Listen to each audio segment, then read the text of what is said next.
కేటీఆర్ గారు ఏదో hydrogen bomb వేస్తా 48 గంటల సమయం అంటే మేమందరం కూడా ఎంత పెద్ద చప్పుడు ఇంపడుతుందో అనుకున్నాం. మీరు వేసే బాంబుకు ఎన్ని ప్రాణాలు కోల్పోతాయో దేశం కల్లోలమైంది అనుకుంటే చివరికి చూస్తే ఉల్లిగడ్డ బాంబు కూడా వేయకుండానే వెళ్ళిపోయినాం.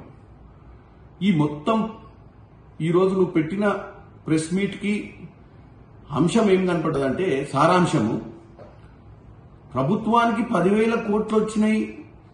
ప్రభుత్వంలో చేస్తున్నటువంటి కార్యక్రమాలు సజావుగా జరిగి ప్రజలకు ఇచ్చిన వాగ్దానాలు నెరవేరుస్తారేమోనన్న ఆలోచన కనపడ్డది. కానీ ఏమాత్రం నీ దాంట్లో క్లారిటీ లేదు. ఐసిఐసిఐ బ్యాంక్ అనేది ఏమైనా ఉడిపి ఓటలా ఏంది? ఈ మూల మీద ఎన్నో బ్యాంక్ పెట్టుకుని డబ్బులు ఇనికే వాళ్ళకి తెలియదా ఏ భూమికి ఎంత డబ్బు ఇవ్వాలి, ఎప్పుడు ఇవ్వాలి, ఎందుకు ఇవ్వాలి, ఏ విధంగా ఇవ్వాలి అనే నామ్స్ నువ్వు నేర్పిస్తావా? ఇవాళ తెలంగాణ ప్రజల్ని కన్ఫ్యూజ్ చేసేటట్టు నువ్వు అక్కడ నరేందర్ మోడీ గారిని, ఫైనాన్స్ మినిస్టర్ గారిని వాళ్ళందరికీ తెలుసో తెలియదో ఇది జరిగిందని చెప్పి నేను డెఫినెట్ గా దీని మీద ఎంక్వైరీ చేయాలని చెప్పి అవసరమైతే సిబిసికి అవసరమైతే సిబిఐకి అని పొంకనాల మాటలు మాట్లాడుతున్నావు. గతంలో నువ్వు అదే భూములు 10 ఏళ్ల నుంచి నీ హయాంలో కోర్టులో ఉన్నప్పుడు ఏం మాట్లాడి ఆ రోజే పోయి ఇవి అటవీ భూములా ఏదో నువ్వు తెలుసుకునేది ఉంటుంది. ఏ రోజు కూడా బిల్లీరావుతో చేరి ఆ భూములు మింగుదామని చూస్తే ఈ రోజు మింగలేకపోయినా అన్న బాధ నీలో కనపడుతుంది. ఈ రోజు ప్రెస్ మీట్ లో ఎవరో ఎంపీ ఉందని చెప్తావు, ఆ ఎంపీ పేరు చెప్పవు. ఆ ఎంపీ పేరు ఎందుకు చెప్పవు అంటే ఆ ఎంపీని తర్వాత ఇరికిచ్చి చెప్తా అంటావు. అంటే నువ్వు చెప్పాలనుకుంది ఏదో క్లారిటీగా చెప్పాలి.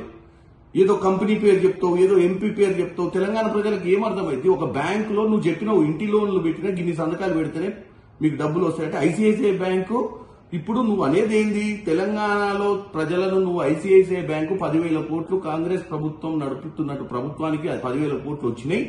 నాకు కడుపు మండుతుంది. నేను డెఫినెట్ గా ఈ 10,000 కోట్ల డబ్బుతోటి తెలంగాణలో జరుగుతున్న సంక్షేమ పథకాలు ఏమన్నా చేస్తే మంచి పేరు వస్తుందన్న ఆలోచన కనపడ్డది. కానీ అసలు నీలో ఈ భూమి అటవీ భూమా? ఈ భూమిని గతంలో ఒక ప్రైవేట్ కంపెనీకి ఇచ్చిన విషయం నీకు తెలిసిందే. ఆ ప్రైవేట్ కంపెనీ మీ హయాంలో 10 కోట్లు ఉన్న విషయం మీకు తెలిసిందే. మరి ఆ 10 ఏళ్ళు ఎవరిని బీకిర్రు? మీరు కూడా చుట్టుపక్కల డెవలప్మెంట్ మీరు సహకరించి మీరు అక్కడ రోడ్లు వేసిన విషయాన్ని కూడా మీరు మర్చిపోతున్నారు. అక్కడ అడిగి ఉందని మీరు చేసినటువంటి 10 సంవత్సరాల్లో ఈ భూమి గవర్నమెంట్ భూమా లేకపోతే అటవీ భూమా మీకు తెలియకుండానే ఈ రోజు ప్రజల్ని కన్ఫ్యూజ్ చేయడానికి ప్రెస్ మీట్ పెట్టిర్రా కేటీఆర్ గారు? మీరు కేవలం విష ప్రచారం చేయడం, కడుపులో మంట మాత్రం బ్రహ్మాండంగా కనపడ్డది. మీ 48 గంటల సమయంలో మీరు ఆలోచించి ఎట్లా ప్రభుత్వాన్ని ఎండగట్టాలి, ఎట్లా ప్రజలను తప్పుతో పట్టాలన్నది క్లియర్ గా కనపడ్డదని ఈ రోజు తెలియజేస్తున్నాం.